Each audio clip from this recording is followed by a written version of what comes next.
Welcome to the pre-bid meeting of contract LHDA 2224 for the Program Management Unit Services, or PMU in short.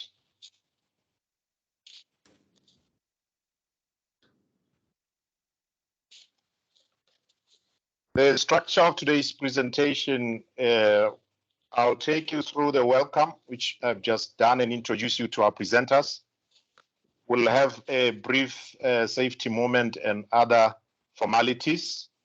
We'll take you through the phase 2 overview of the Lesotho Highlands Water Project that you will be overseeing as the PMU. We'll give you an indication of progress made to date.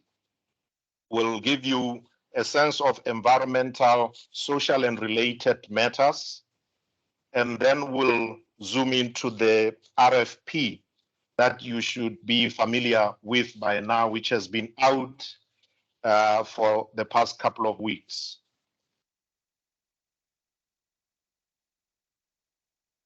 Our presenters today will be led by the Chief Executive Officer, Ntate Tente, supported by myself as the Divisional Manager Phase 2. My name is Nsori Maikezo, supported by the Udihadi Office Branch Manager, Ntate Mokoni, and our Environmental Branch Manager, Nepalese. Safety moment first. This is mostly designed around the site visit that we expect you guys to undertake on the 21st. Our project area is mountainous terrain mostly, and you need to watch out for that as indicated on the picture on the right there. The weather is not always predictable, and chances are by the time you go to site, it may have snowed, so be on the lookout for that as well. And as you ride through or drive through the villages, there are lots of animals and children. Please be on the lookout. And of course, use all safety protocols while you're driving on the roads. Stay on public roads. And of course, we will try and shepherd everybody to be together during the site visit on the 21st. Last but not least, COVID hasn't left us completely. So we also have to comply with COVID regulations wherever we go, including during the site visit as we drive through the site. In terms of logistics, you would have seen from the RFP that the site visit is not compulsory. However, you are expected to have familiarized yourself with the site and whatever else you need to provide for when you submit your proposal. To go to the site visit, you need to be registered, and the RFP provides how you should go about this. The site visit, as I've indicated, will be on the 21st of June, starting at 9 at Katsedam, the visitor center. We expect it to last for 2 days. Therefore, you can return on the second day of the site visit. Questions will be welcome as we present this RFP today. And if you have any questions, please feel free to use the chat box and we'll attend to those at the end of the presentation. The most authoritative answers will, of course, come through our clarification system, which will be issued to the interested bidders via email and placed on the tender bulletin for the project as indicated in the RFP. If I can just shortly hand over to Ntate Tente to take us through a few introductory slides about the project. Over to you.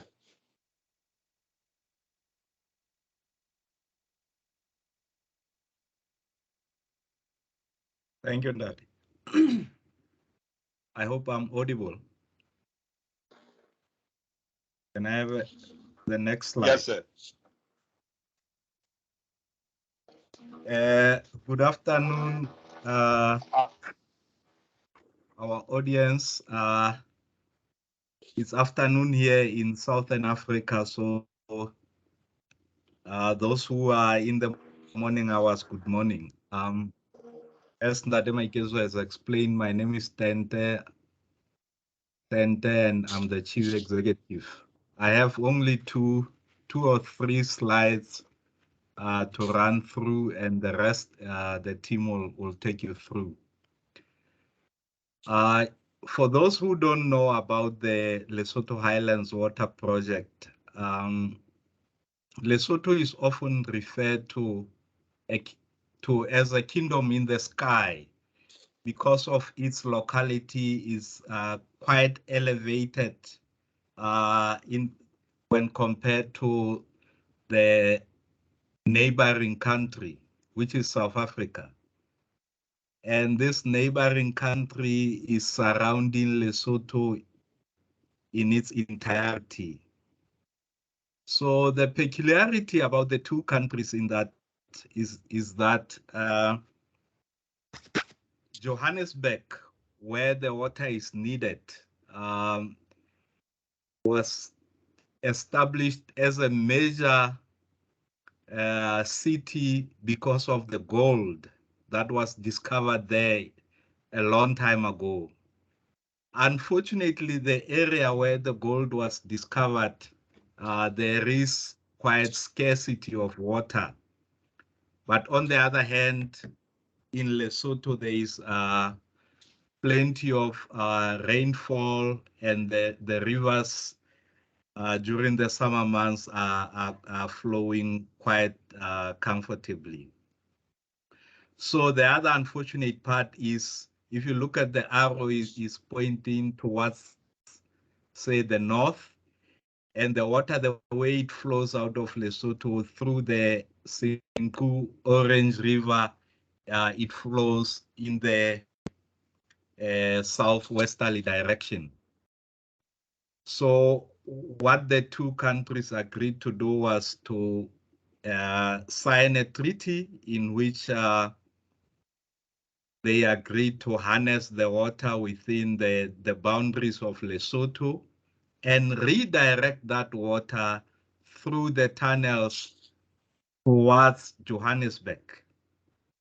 And whilst the transfer of water and the construction of those dams is the responsibility of South Africa, Lesotho then takes an opportunity to use that infrastructure to generate its own power. And currently we're generating 72 megawatts.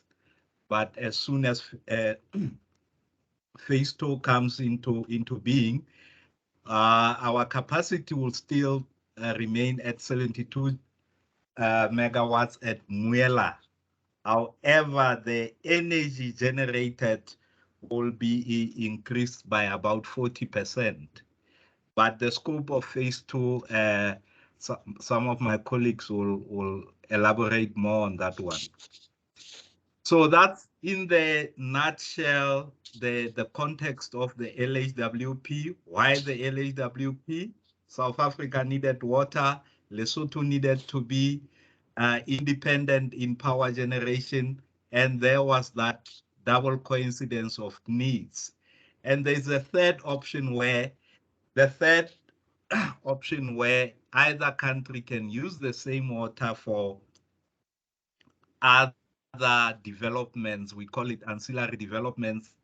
It can be used for domestic purposes, irrigation, aquaculture, and any other social development issues which each party deems appropriate. Can I have the next slide?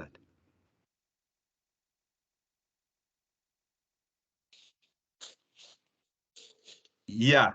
Now, when we come to the governance of the project, we have the two countries having signed the treaty, and the designated authorities are the ministers of water or any department that is dealing with water in both countries.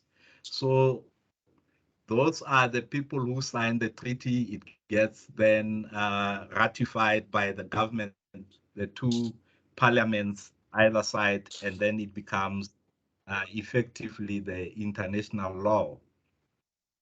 And the two parties then select each party 6 representatives who will represent it in what's called Lesotho Highlands Water Commission.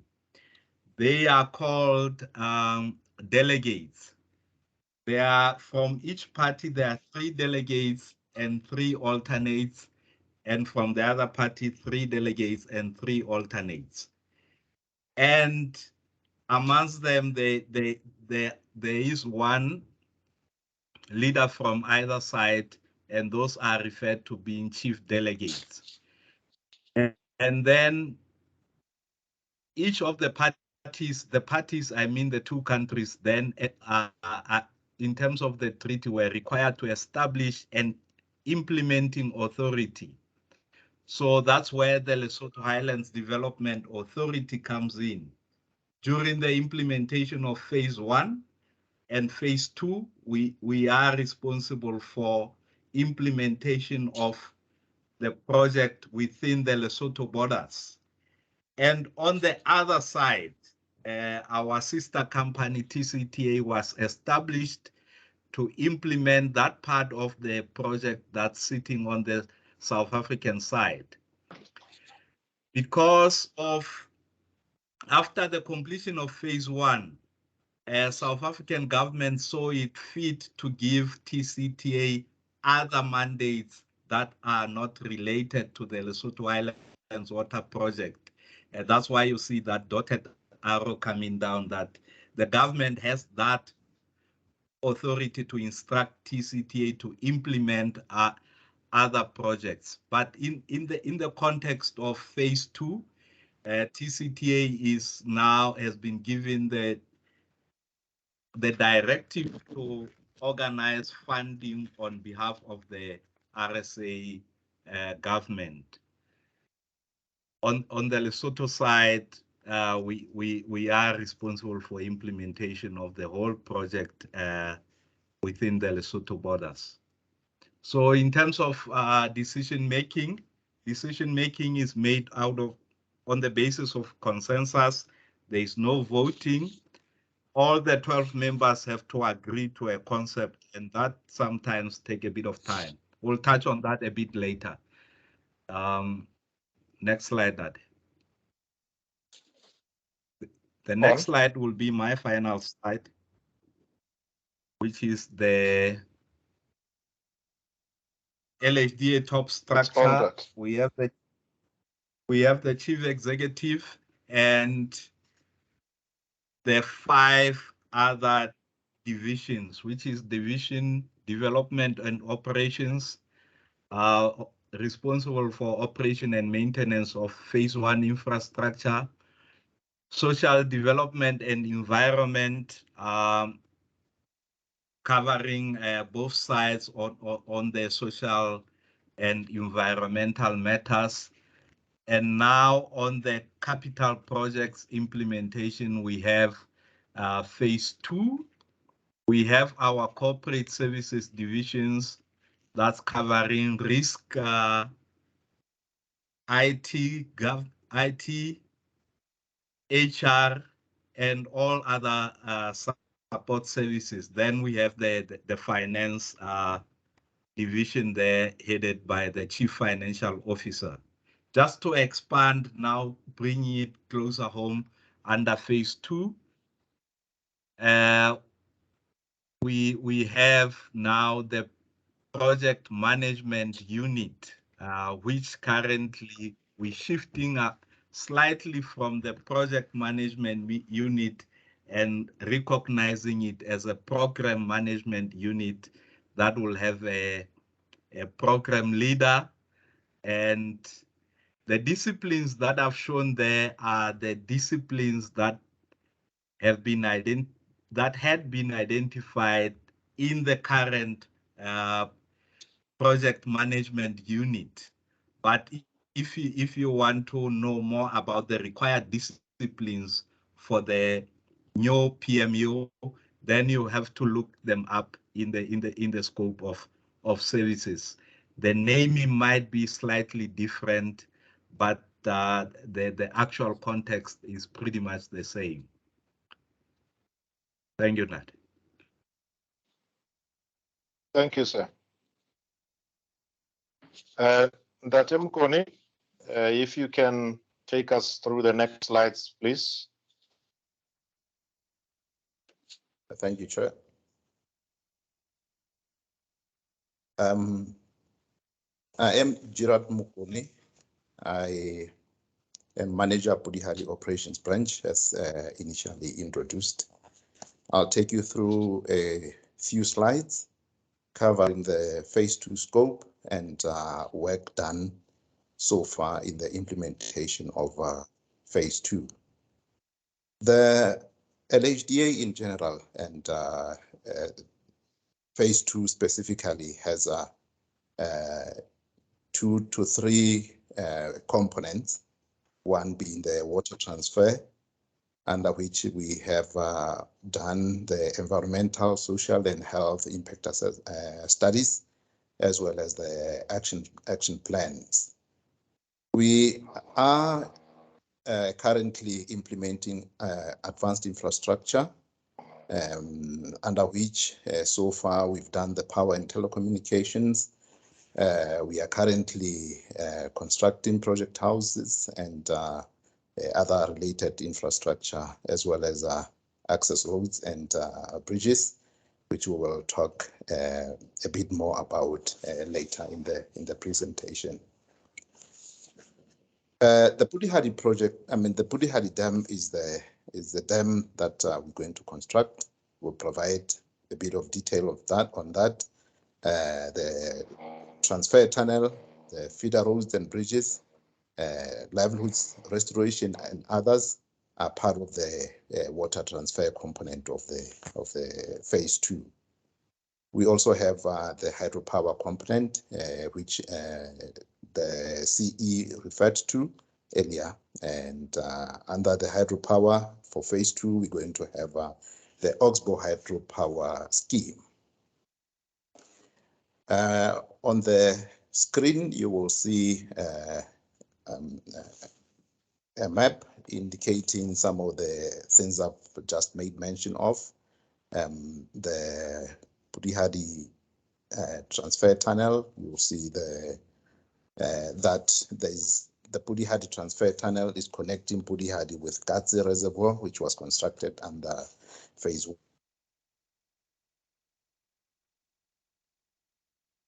Infrastructure, the phase 1 infrastructure like Mohali and Muela, the existing structures which were constructed under phase 2. Under phase 1. Apologies. Next slide, please.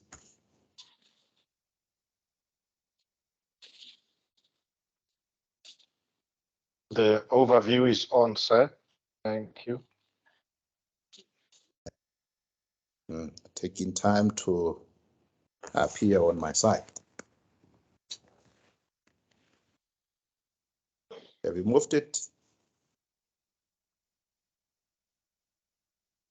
I still have the scope on the screen. Okay, I've got phase 2 works overview open now. Oh no. I don't know. Oh yes, there we go. Taking a bit of time. On the screen, we see the phase 2 works overview. These are the advanced infrastructure works that I referred to earlier. We are currently constructing the Pudihadi Northeast Access Road between a small town called Mapulaning and the dam site. This tees off at, along the A1 road from Maseru to Mohotlong. You'll see that we also have the 132 kV power route. This is the main power connection from the phase 1 existing infrastructure to phase 2. This power is going to be used for the running of the tunnel boring machine during construction of the tunnel between Pudihadi and Gazi. The Pudihadi Western Access Road is also under construction. This is being done by two contractors, one coming from the west and the other constructing the same route from the east. The main works, we are going to have the Pudihadi Dam. We'll give some more description of the dam later. We also are going to have the C2224 Bridge, which is one of the which is going to be one of the biggest bridges in the country post construction. We're also going to have the tunnel, as we mentioned earlier on. There are going to be a couple of other bridges, like the Khubedu Bridge, which are we're going to say a bit about later in the presentation. Next slide.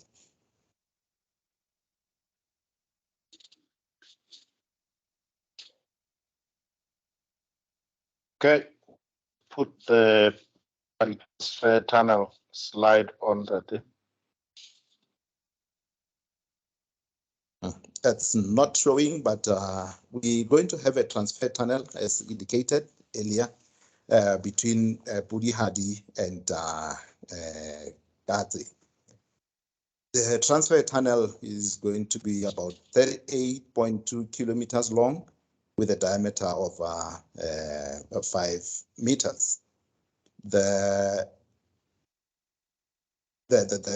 tunnel, as indicated, will be transferring water from Pudihadi to Gazi, where it's going to now join the existing infrastructure to South Africa through the Muyela hydropower station, which the chief executive mentioned earlier in his presentation. Next slide. It's taking a bit of time to show this site. Yeah. We do have some connectivity challenge. Colleagues, bear with us. We are in different sites of the project today, so this is taking a bit of time to connect between the different sites. I've got the Pudihadi Dam on the Mkoni. The Pudihadi Dam is going to be our main infrastructure to build under phase 2. This is going to be a 165 meter high dam. It is going to have a crest length of about 915 meters. There is going to be a saddle dam on the eastern side of the Pudihadi Dam, which is going to have a height of about 50 meters. There's two, the two walls will be constructed at the same time. And as we speak, the dam is under evaluation, and we believe it will be awarded sometime this year. Next slide. I don't know that it might get, nothing is showing on my side, and I think the last slide that showed is the transfer tunnel. Probably to make things easy, you could just take the participants along the presentation, because nothing is showing on my side at all. If you could, please. All right. No problem, that you tell us when you're able to catch up. We will do that. I'm now on the C22 Bridge. Maybe let me just confirm. Can you see the C22 Bridge slide? Yes. On that say so. Just confirm. Yes. It right. jumped Thank from you. It jumped from the tunnel to C22 Bridge. Yeah. Yes, Nanamakers, I can see, but Yeah. there are some people who say they cannot see the slides. We have got quite a few people who say they cannot see anything from their side.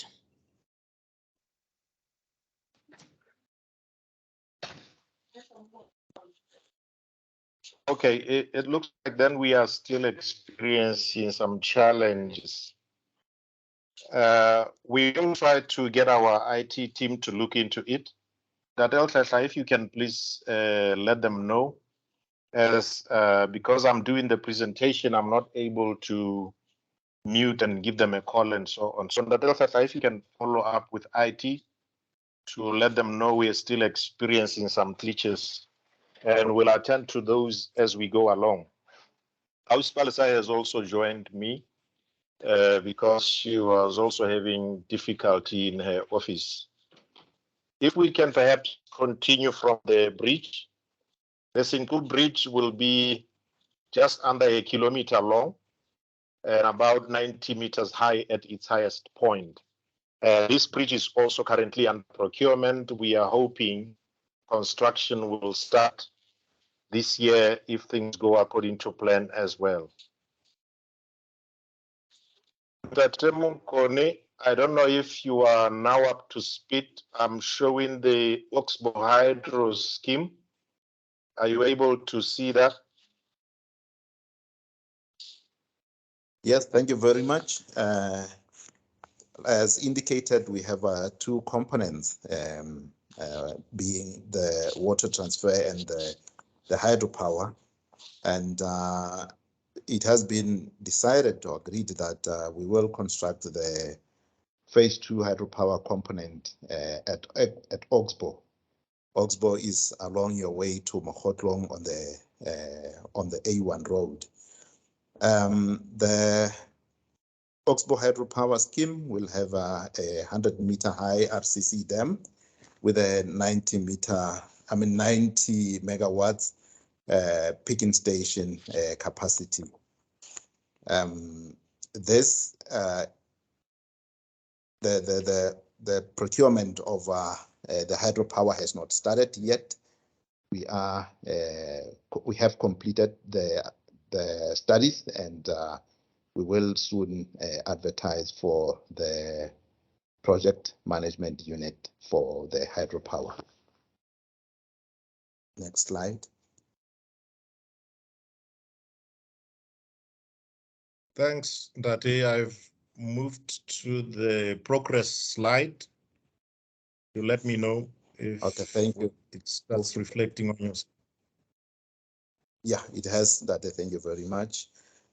Progress to date, procurement for different service providers under phase 2 commenced in April 2014 with various consultants being procured to carry out mainly the baseline studies, which were followed by the construction consultants later on.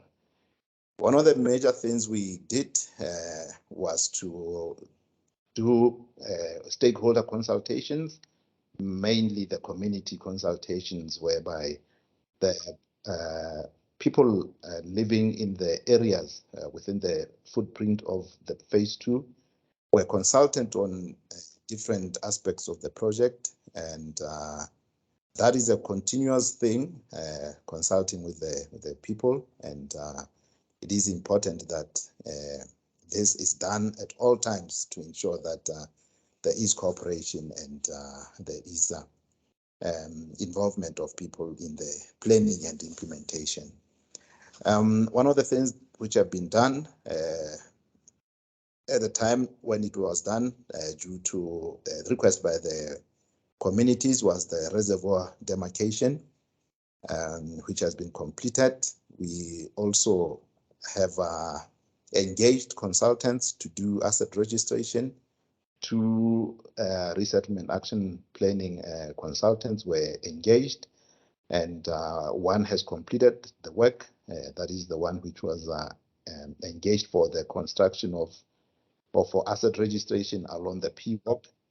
And the consultant engaged for the asset registration and for the reservoir and site establishment has made good progress. Work is at around 90% of registration has been covered, and we also did socio-economic development activities within the phase 2. Geotechnical investigations have been completed, and the engineering designs for the infrastructure or the structures to be constructed have been done, and the advanced infrastructure construction has been completed partly. We are still continuing with construction of roads and the project housing, but other infrastructure has been completed under advanced infrastructure works. Next slide.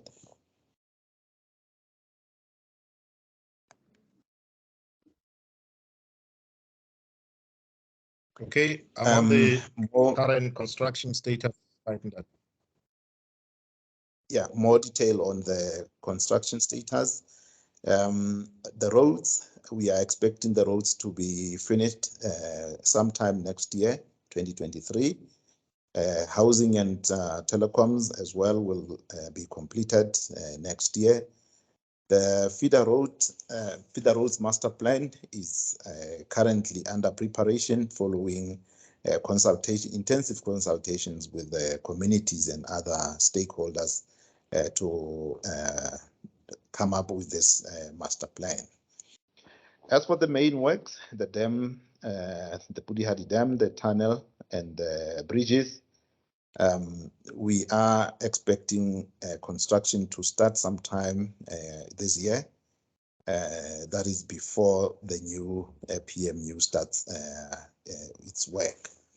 Under the hydropower, procurement for design and supervision under development, and the new PMU will be expected to oversee the engineering, environmental, and social aspects of the hydropower component of phase 2.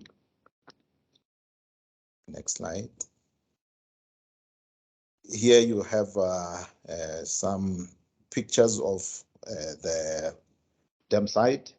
That is where the dam is going to be located. The bottom picture, that's where we have the completed diversion tunnels. As you can see, we have 2 tunnels, one with a 7-meter diameter and the other 9-meter diameter, running a length of about 1 kilometer each. Next slide.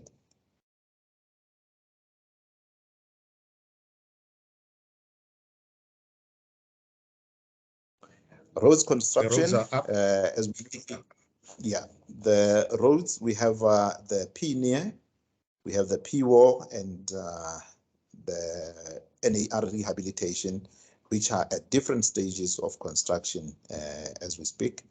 And as indicated earlier, we expect the roads to be completed sometime next year in 2023 to make way for the intense commencement of phase 2, Pudihadi Dam and Transfer Tunnel. We expect the roads to be finished in time for the coming of the TLB, the TBM, for the construction of the Transfer Tunnel. Next slide.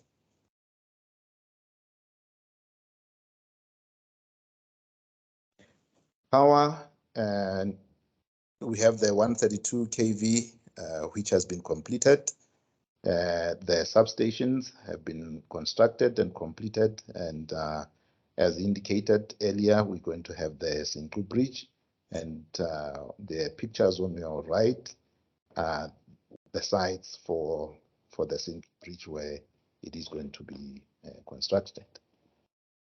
And that is on the A1 road to Mokotlo. Thank you, Chair. Thanks, Dr. Mkoni. I will now ask Palisa to take us through the environmental section. Good afternoon, ladies and gentlemen. My name is Palisa Manowaha, as introduced. I am the Environment Branch Manager for Lesotho Highlands Development Authority. I'm going to take you through a few slides on environmental management as far as the phase 2 of the project is concerned. As we can see, the highlands of Lesotho have a lot of biodiversity that we must protect at all costs. We have undertaken baseline studies that covered rangelands and wetlands, birds, reptiles, mammals, and amphibia, fish, and botany. Out of these baseline studies, we developed environmental and social impact assessments and the associated environmental management plans. In total, 2 environmental and social impact assessments have been completed, one for the dam and one for the PO road corridor, and 12 EMPs in total have been prepared. Our records of decision, which are an equivalent of your environmental clearance, have been issued for all of these ESIAs and EMPs. But the ESIA for the hydropower component is yet to be undertaken as indicated by Dr. Mokone. Going forward, there will be a requirement for review of the EMPs in the event that there is a major change in the scope of any of the components for which ESIAs and EMPs have already been undertaken. Coming to the SHAC framework, we have in place a SHAC framework. And for the advanced infrastructure component of the project, the auditor is already in place. Compliance is monitored based on health and safety management plan, environmental management plans that I talked about, and quality management plans. Reporting is done through international or based on international best practice. And the SHAC auditor reports to the project principals, the regulatory bodies within Lesotho, and also to the financiers of the project and other interested parties. The SHAC auditor for the main works is still under procurement and will come on board once the main works have been completed. Whilst the EMP is the overarching document which we must comply with, there are other regulatory provisions that we want to lift out. And these are in the form of licenses and permits, examples of which are your water abstraction permit, your effluent discharge permit, and hazardous waste disposal of hazardous waste. We have also prepared internal guidelines and protocols which pertain to land access, what procedures we must follow, communications protocol with internal and external stakeholders, complaints management procedures, community participation strategy, crisis management, and emergency preparedness and response plans. Thank you.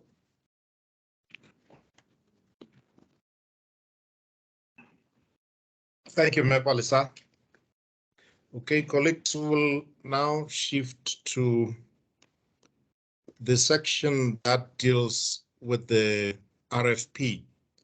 The first slide I will ask Ndadete to take us through, then I'll take you through the rest. Ndadete. Thank you, Chair. Colleagues, I'm back. As explained earlier, I did mention that we had the LHWP treaty, and in the treaty it says the parties committed to implementation of phase 1. All subsequent phases, the intention was there will be different agreements that would deal with those. Hence the emergence of the phase 2 agreement, which was signed in 2011. And in that phase 2 agreement, there was a requirement that the implementation of phase 2 should be done through an engagement of an external service provider in the name of the project management unit. And this is when, back in 2013, we then mobilized a project management unit. And at the time, the planning, we had anticipated that the program would be completed by 2021.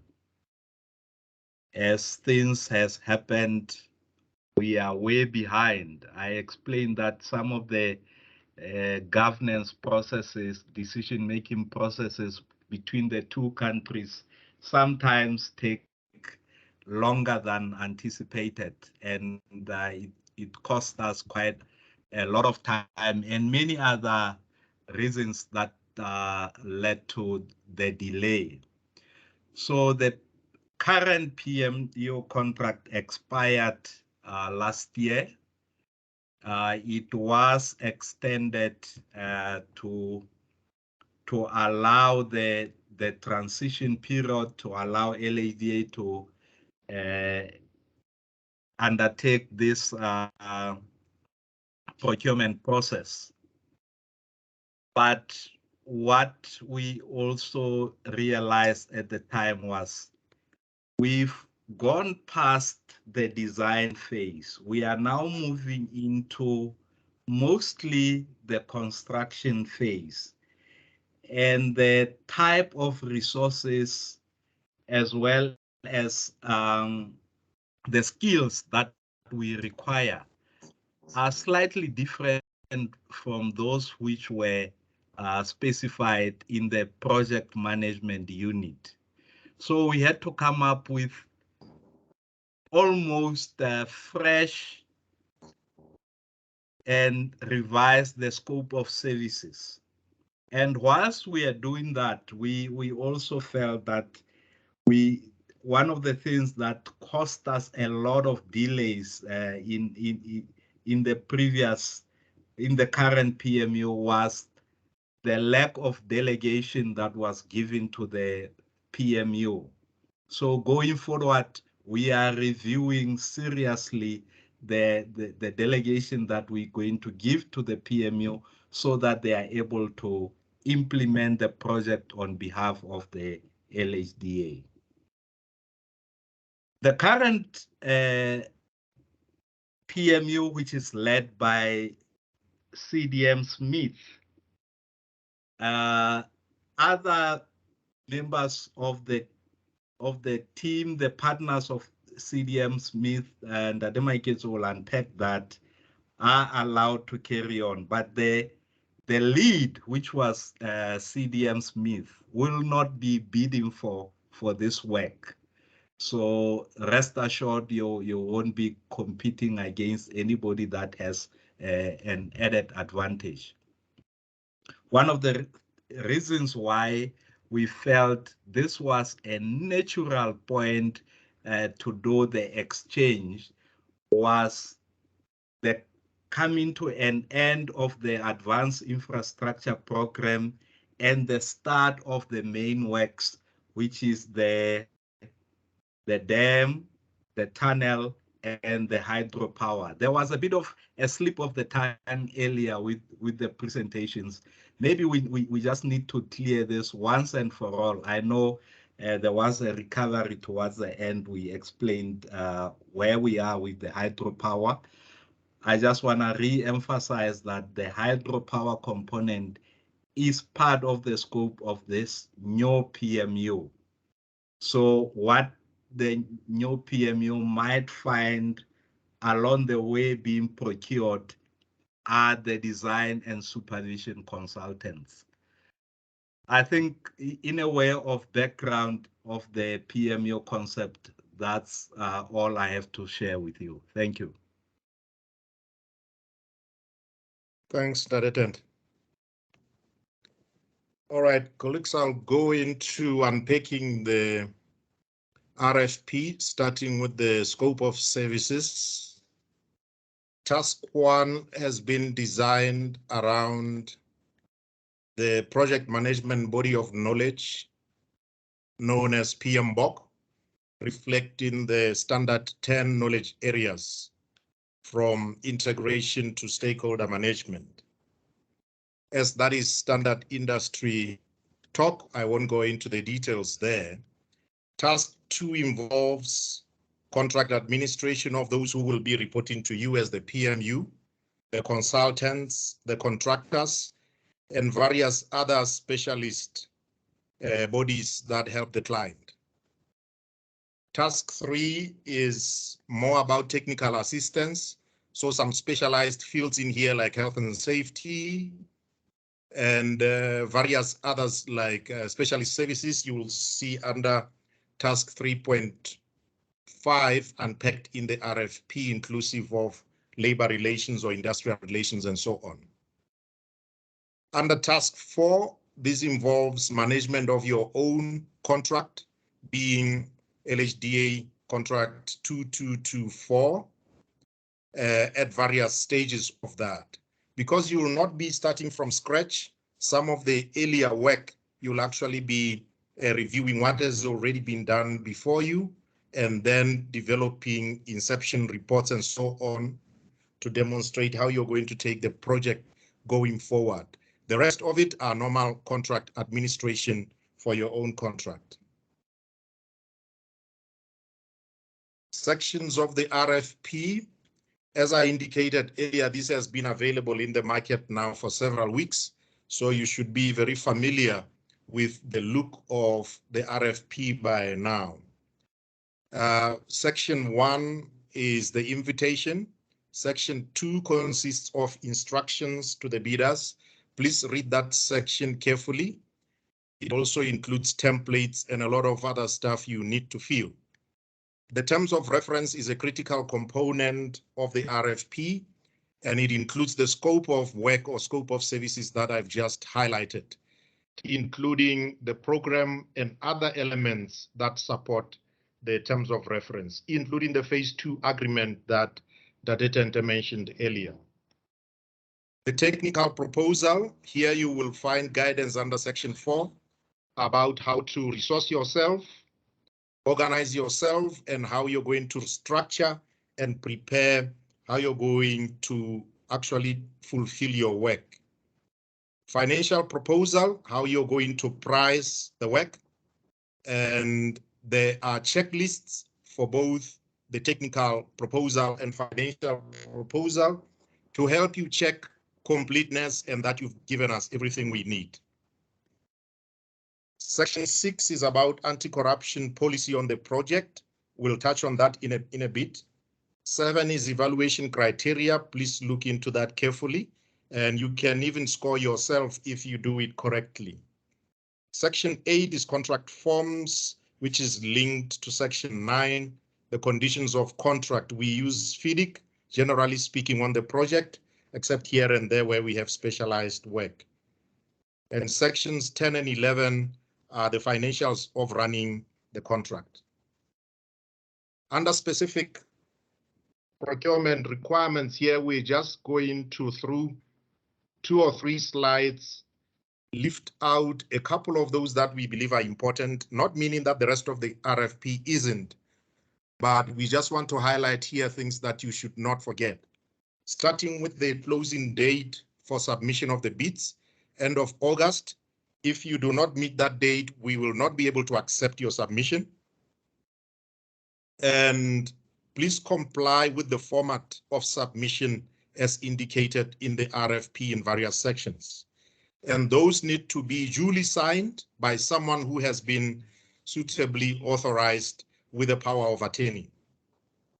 There are various sections in the RFP, some listed there, which tell you under which circumstances you may be disqualified, under which circumstances you may be ineligible to submit a bid.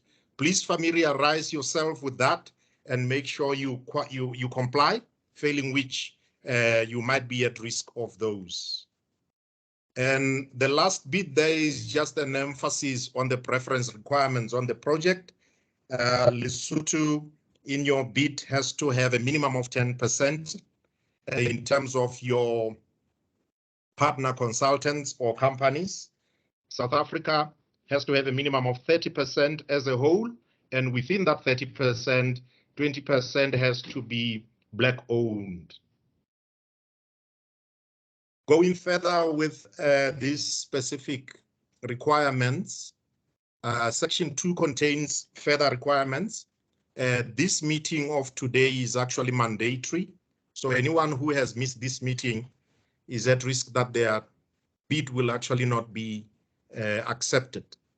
There are two possible methods of submission.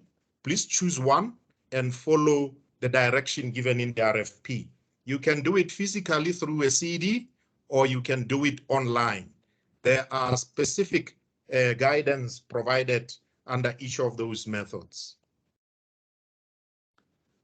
Going further than that, your bid has to be submitted both in the local currency, Maloti, and one other convertible currency like the dollar, the pound, the euro, and the likes.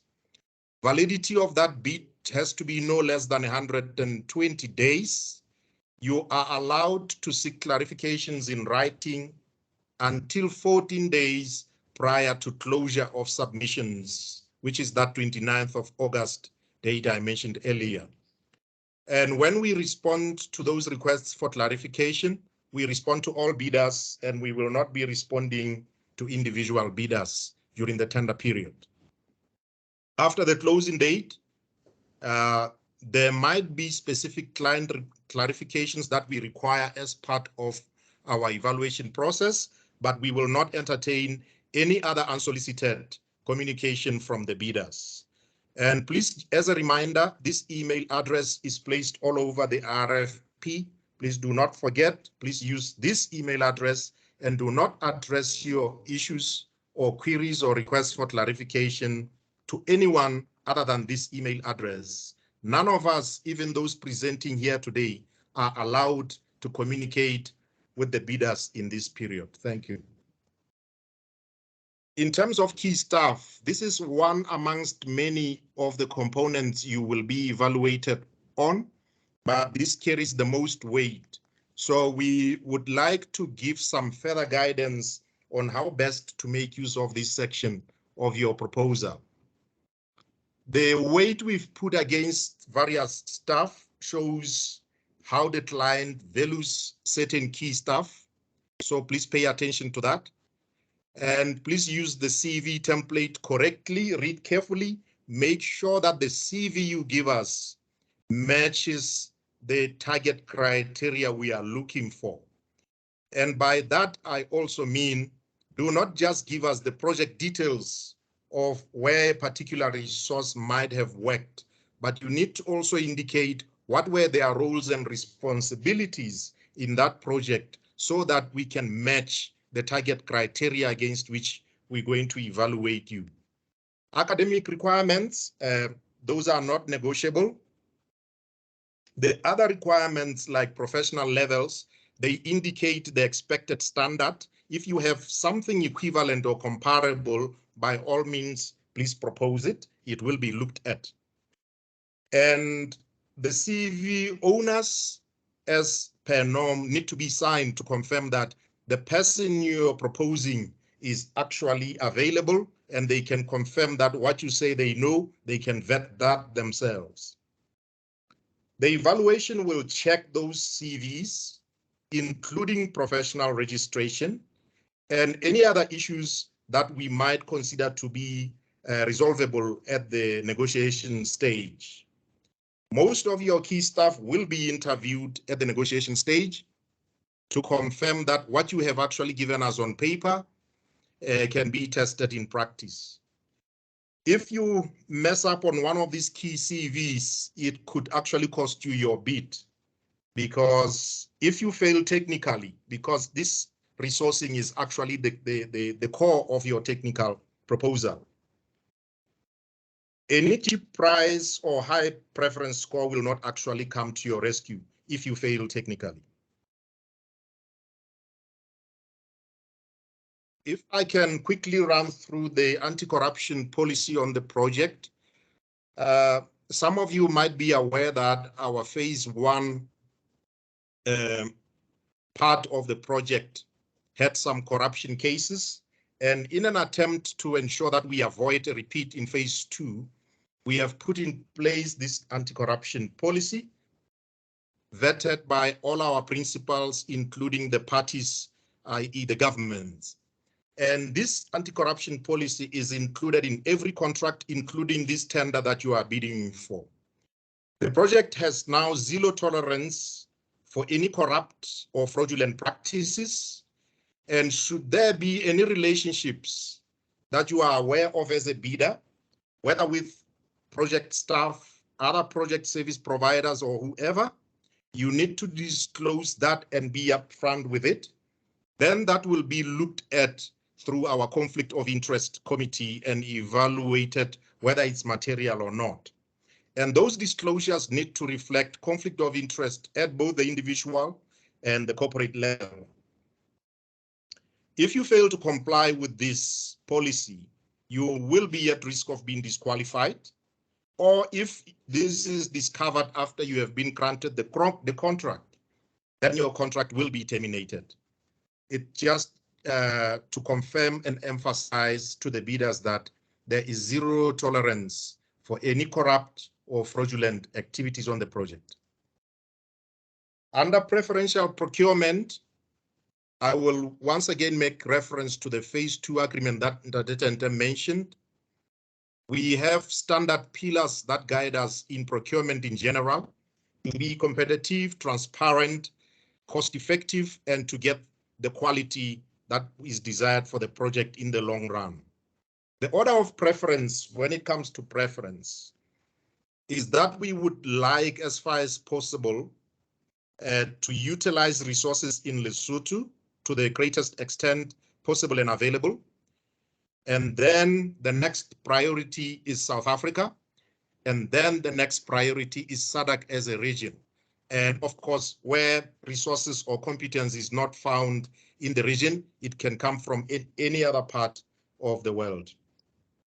The principles behind this preference order is, of course, to maximize procurement opportunities for local and regional players, to minimize utilization of imported goods, skills and labor outside the country or outside the region, and of course to maximize skills and technology transfer. And as we've indicated before, the minimum requirements are 10% for Lesotho partners in your bid and 30% for South African partners in your bid. Further preference requirements, apart from these ones, are unpacked fully in the RFP.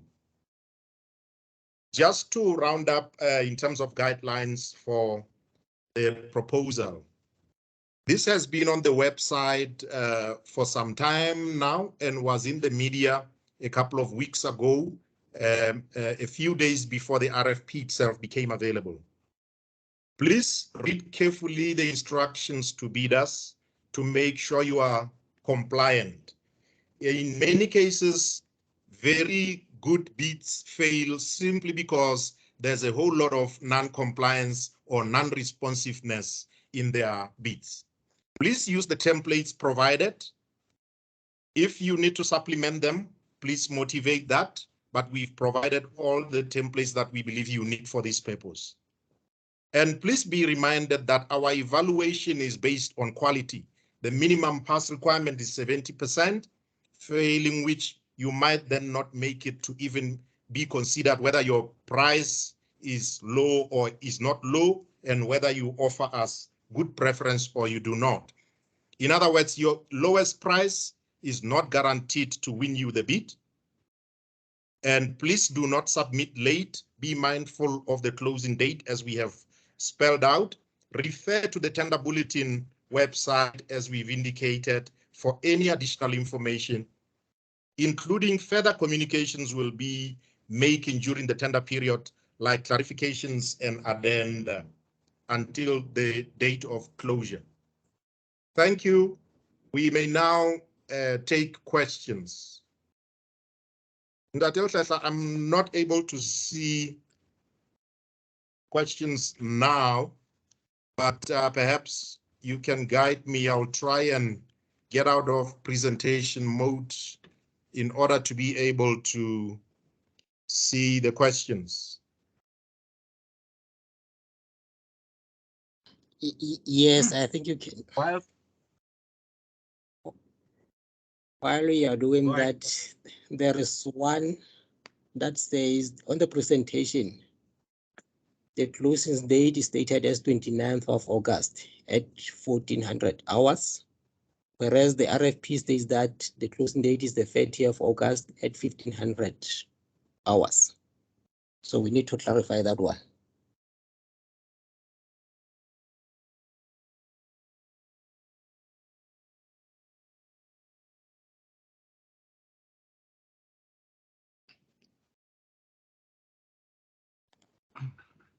Okay, noted, Ndate. I think we will clarify that. It's possible there may be discrepancies here and there. We had hoped we had ironed all of them out. At this point in time, I would say the RFP takes precedence over the presentation, but we will definitely put that in the next clarification. At the moment, I believe it is safe for the bidders to assume the date they have found in the RFP and the date in the presentation will have to defer to that date. We will iron that out in a clarification. Thanks, Ndadesej. Another question is whether the bidders will get a copy of this presentation.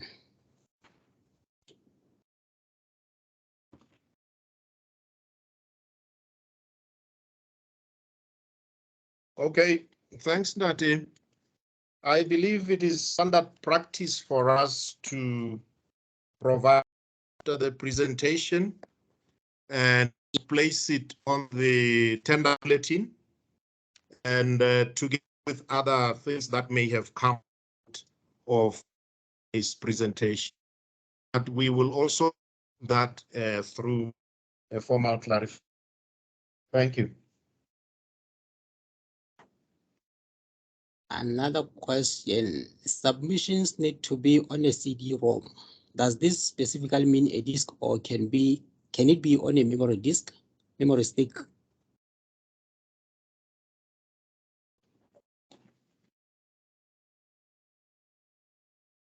I believe we use CD-ROMs for a reason. I'm not very IT literate, but I believe the memory sticks are not really encouraged by our IT guys as being more prone to malware and other forms of opportunistic computer problems. So I think we will stick to the CD-ROM option, but if that changes and we are convinced that perhaps memory sticks may be admitted, we will issue an addendum to change that. But at this point in time, we will stick to the CD-ROM option. Thank you.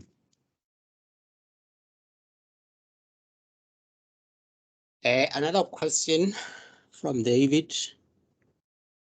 The instruction to bidders knows the companies that cannot take part in this procedure, which appears to represent all open and closed LHDA projects.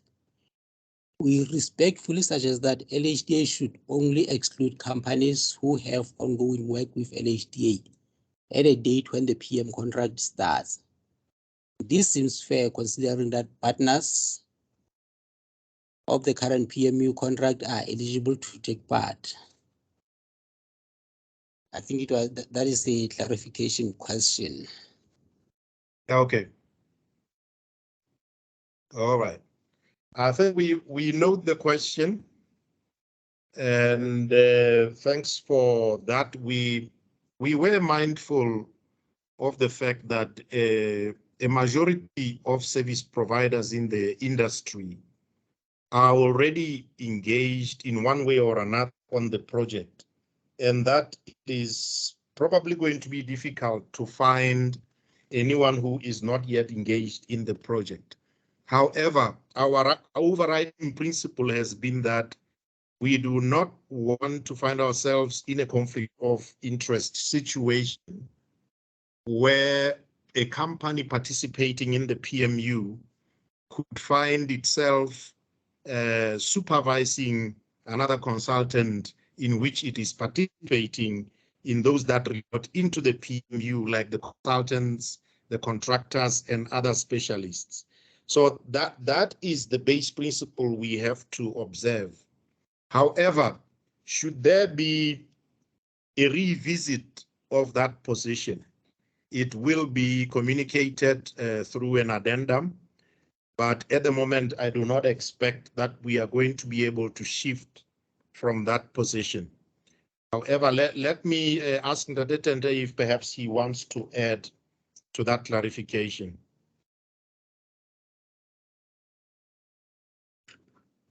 Thank you, Daddy. I think you've covered it well. And maybe just to also provide a bit of context in that CDM partners and resources within those,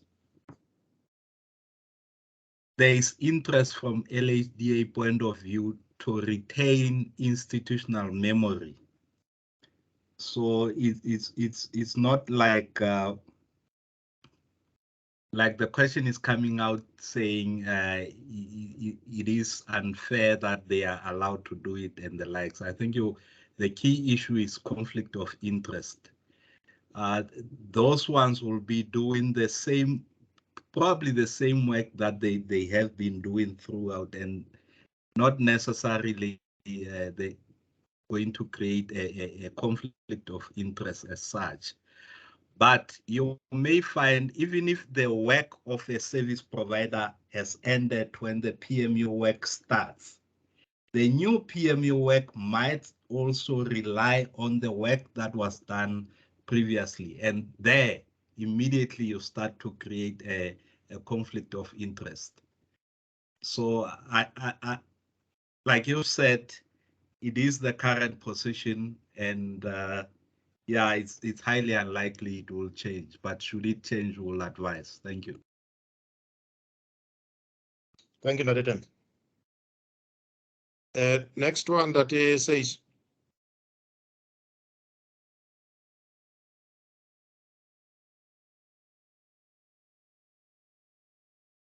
Ndadetente, did you pick up any other questions? Yes. Section 6.1 of the data sheet, preference of suppliers, states that preference is given to suppliers based in Lesotho, South Africa, SADC, International, in that order.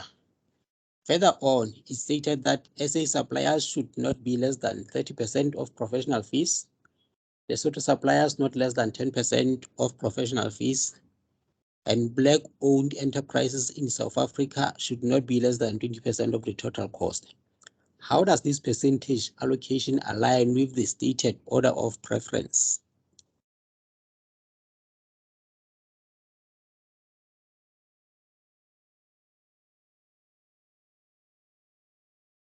I'm not sure I understand the question fully, but let me try and maybe give it a shot to the extent that I believe I understand it.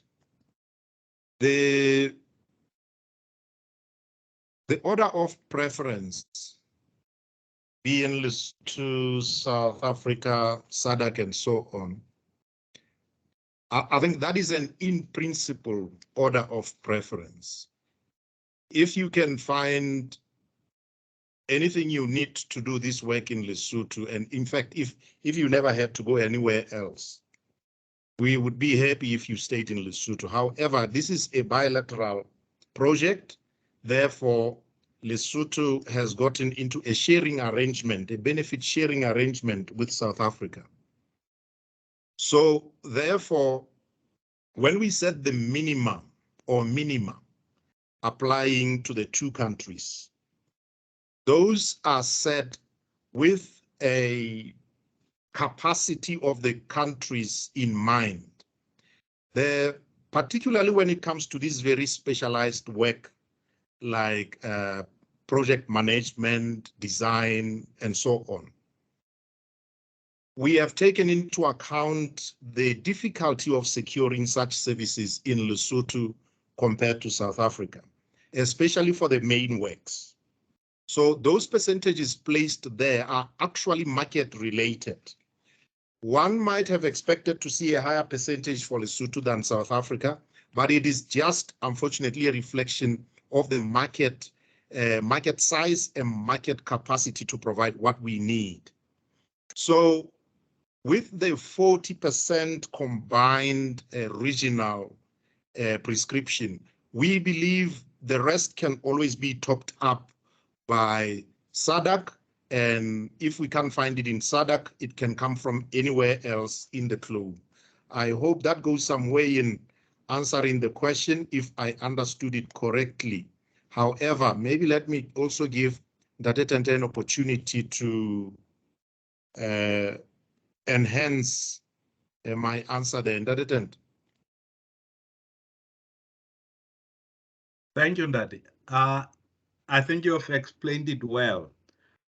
The first part of the question, everything is correct until they get to Black-owned enterprises, where they say should not be less than 20% of the total cost.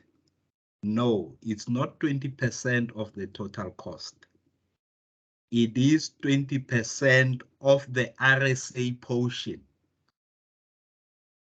So the Black-owned component falls within the 30% RSA. So should not be less than 20% of the RSA portion, not the total cost. So if the 30% is aligned to fees, the Black-owned participation should not be less than that 30% of professional fees of RSA. Thank you. Thanks, Datetente. And just to remind the bidders that we will confirm these preliminary answers we are providing in writing. So following this meeting, we will follow up those substantive questions with written answers that confirms what's in the RFP, or where there's a need to adjust or clarify further, we will do so. Thank you. Next question that says. May bidders submit more than one round of clarification questions as long as they are received 14 days prior to the deadline, or are bidders restricted to one round of clarification questions? No, thanks for the question. Bidders are not restricted to any number of requests for clarification. You can request clarification for anything if it is unclear, and the only restriction is the date. You're not restricted in terms of the number of clarifications you can seek. Thank you. Another question, have contracts been awarded for the Putihadi Dam, Transfer Tunnel, and the Senku Bridge? If so, is the information available on who the awarded firms are? Thank you. All right, thanks, Dati. I think one of our slides actually indicated that the construction of the main works are not yet awarded. We expect them to be awarded later this year. However, if they are talking about maybe the consultancy contracts, the design and supervision, those are readily available on the website.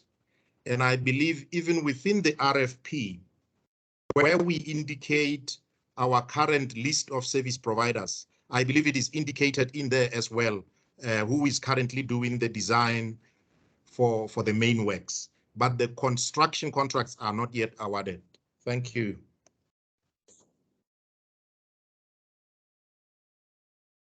Please confirm that there is no need to provide names and details of the additional support staff, or rather, what is the minimum details we should provide for additional staff?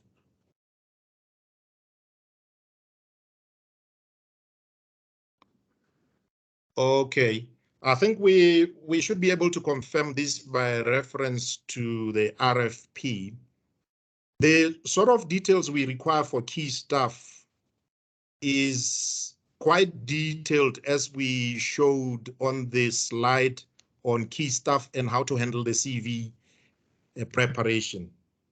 That is because the evaluation is going to be based on those resources. It does not mean you are not supposed to give us your other resources, whether it's support staff or even other technical resources who are not necessarily going to be evaluated because they are not key staff. So you still need to give us a full team. However, I think this one also probably deserves a formal confirmation through clarification. Thank you. Ndadeta, do you want to add? Another question. Okay. No, that you've covered it. All right. Ndadeta, At what stage are the resettlement plans, e.g. for communities that have to be relocated? okay. I think that Mkoni explained that some of them are actually already in implementation. We are at the moment building certain resettlement housing. Some are at a very early stage of preparation and asset registration. So depending on where the impact is related to the dam, to the roads, the power lines, and so on, you will find there are multitudes of these resettlement plans and programs which are at differing stages of implementation or planning and so on. Ndademukoni, I don't know if you may want to add on that. Not really. You've covered it. The PWOC resettlement is almost complete, as we are in the process of construction of relocation houses. For the site establishment, the relocation is not necessarily required. But for the reservoir, assets have been registered. We have identified households which have to be relocated, and we're talking over 250 households to be relocated. But the process is at different stages, but we have already consulted with the households to be relocated. They have identified where they want to relocate to, and relocation sites have been identified. So different stages, as we indicated in that. Thank you. All right, wonderful. Thanks, Mkoni. That says your next question. I see there's a whole lot of other maybe questions of detail that we have already clarified, like confirming whether the site visit is compulsory. We've confirmed as we presented that it's optional, and other, I think, details have already been responded to. We will not necessarily be able to answer each and every question. I think by 4:30, we should aim to be finished. But let's take other questions if they remain. That is It seems the question that you responded to earlier needs more clarification. Let me read the question. Section 4J is indicating firms to be excluded from the PMU contract. The PMU appears to only include this resettlement plan with LADA providing public relations. Why would consultants involved in the social development master plan, of which the appointment will come to an end soon, be excluded from tendering? What is the envisaged conflict of interest? When will the final answer on this be provided? That is the question. All right, thanks for the question, Ndati. I believe this one we have responded to, and this one clearly requires a written response.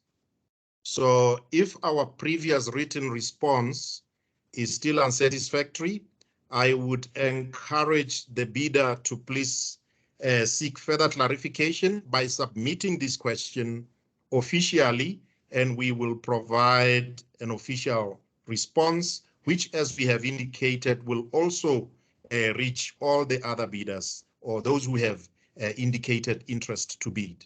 Thanks, Ndati. There is one question that you responded to, but it appears it wasn't clear about the closing date. Is it the 29th or the 30th of August?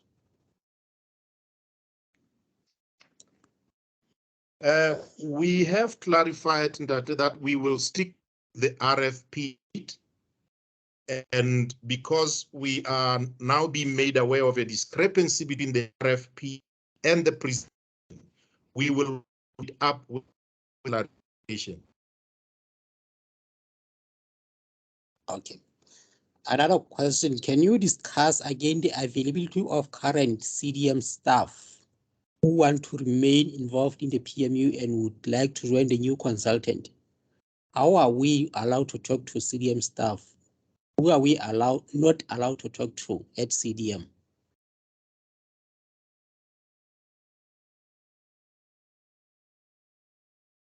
Thank you. Thank you, Ndati. I believe the RFP makes quite clear that the current staff contingent of the PMU, the current PMU, the bidders are at liberty to speak to them. It's only a few members of staff who were helping the client through the preparatory stages of this bid who will not be participating. And those are in the PMU leadership team. The rest of the team, they are at liberty to speak to them.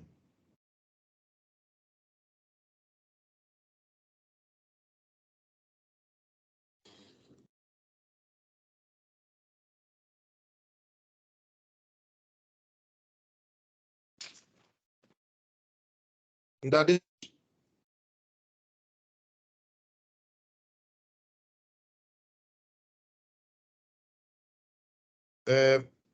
I don't know if perhaps you're still there, Ndade say so. Ndade, do you perhaps want to add on the CDM staff restriction, who they can talk to, who they can't talk to? No, that I think they are free to speak to anyone except the three that you mentioned, whom by also getting involved in that process had clearly shown that they had no interest at all in continuing with the PMU, whether in the current or future form. So talking to those three would be a waste of time. But Chair, whilst I'm on the floor, there seems to be this question that's coming over and over about a service provider that's currently involved who believe that they will be done when the PMU is appointed. The comment that's coming through says there is no written response yet to this inquiry, which we have submitted twice already. So what I'm not sure is whether this service provider is not accessing the tender bulletin or what it is. As far as I can remember, we responded to this and posted on the relevant portion of the website. Can you clarify that for us, Chair? Yes, you are correct, Datetend. We have responded to the question and we send it to the bidders, or at least at that point in time, those who had registered. And we have also posted it on the tender bulletin. So that clarification number one that has been issued, I think a week or so ago, it contains a response to this question. So if the bidder can be so kind as to have a look, we believe we have answered the question. If perhaps you need further clarity on top of that, by all means, please feel free to do so. Thank you. Next question that says so, and possibly the last one. It's in relation to the one that we have just responded. They say they have not received any clarification in writing. Well, they should just make sure that they have registered as required in the RFP, because the clarification was sent by email to everyone who has registered as required by the RFP. However, even if you may not have received the email, please look up on the tender bulletin and you will find clarification 1, and it is inclusive of this query. Thank you. Should there be other questions, colleagues, interested bidders and others, please be reminded that today is not the last opportunity for you to ask questions. You have an opportunity to raise questions in writing to the email address provided in the RFP. And there is no restriction on the number of queries you can raise for clarification. The only restriction is the date, 14 days before the closing date. That's when we will receive the last requests for clarification. So on that note, colleagues, I would like us to close off, unless Ndate says so there's one burning question we may have left out. No, I think we have covered almost all the questions. All right. And even if colleagues, bidders and others, you may have raised a question and you felt it was not correctly or fully responded to, please feel free to put it in writing and we will endeavor to do so in writing as well. Thank you so much for making time for today, and we look forward to receiving your bids. Thank you.